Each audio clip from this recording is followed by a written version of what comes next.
রাজধানী মিরপুরে রূপনগরে গার্মেন্টস ও কেমিক্যাল গোডাউনে লাগা আগুনে নিহত হয়েছেন অন্তত 9 জন। এছাড়া এই ঘটনায় একাধিক ব্যক্তি দগ্ধ হয়েছেন। 14 অক্টোবর মঙ্গলবার ফায়ার সার্ভিসের সদর দপ্তরের মিডিয়া সেলের ভারপ্রাপ্ত কর্মকর্তা তালহা বিন জোসেফ নিশ্চিত করেছেন এই তথ্য।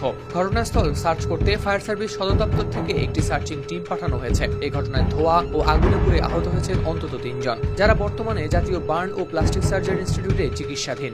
প্রথম দিকে আমরা আসার আগেও বোধহয় ভুল করে অনেকে পানি দিয়ে ফেলেছিল কেমিক্যাল গোডাউনে, যার কারণে প্রচন্ড রিয়াকশন হয়েছে। আর আপনারা দেখে থাকবেন যে এখানে ধোঁয়াতে আমরা ধারণা করছি বিষাক্ত ধোঁয়া, এই জন্য আমরা বলেছি হেলথ হ্যাজার্ড, এখানে কাউকে থাকা যাবে না।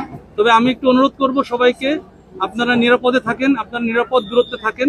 সে আপনি ভলেন্টিয়ার হন, আপনি সাংবাদিক হন, আপনি লোকালস যেই হন না কেন, আপনারা একটু নিরাপদ দূরত্বে থাকেন। ঘটনাস্থলে উপস্থিত ফায়ার সার্ভিসের পরিচালক মোহাম্মদ তাজুল ইসলাম চৌধুরী সাংবাদিকদের জানান, ধারণা করা হচ্ছে কেমিক্যাল গোডাউনের আগুনে যে বিস্ফোরক হয় তখন বিষাক্ত গ্যাস বের হয়, এতেই মৃত্যু হয়েছে তাদের। প্রথম ইউনিটগুলোর ফায়ার ফাইটাররা জানান, তারা এসে প্রথমে দেখেছেন অনেকেই ভবন থেকে বের হয়ে যেতে পেরেছে, আর যারা বিস্ফোরণের পর নিশ্চিত বিষাক্ত গ্যাসের কারণে বের হতে পারেননি তারাই ঘটনাস্থলে তাৎক্ষণিকভাবে মারা যান। তবে মৃত্যুর প্রকৃত কারণ বিস্তারিত তদন্তের পর জানা যাবে। মরদেহগুলো গার্মেন্টস ভবনের দ্বিতীয় ও তৃতীয় তলা থেকে উদ্ধার করা হয়েছে।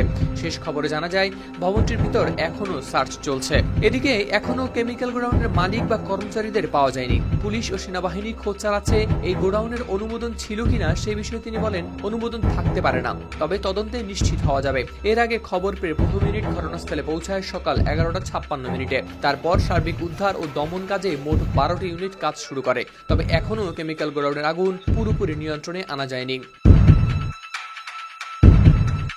হাওলাদার শামীম, RTV।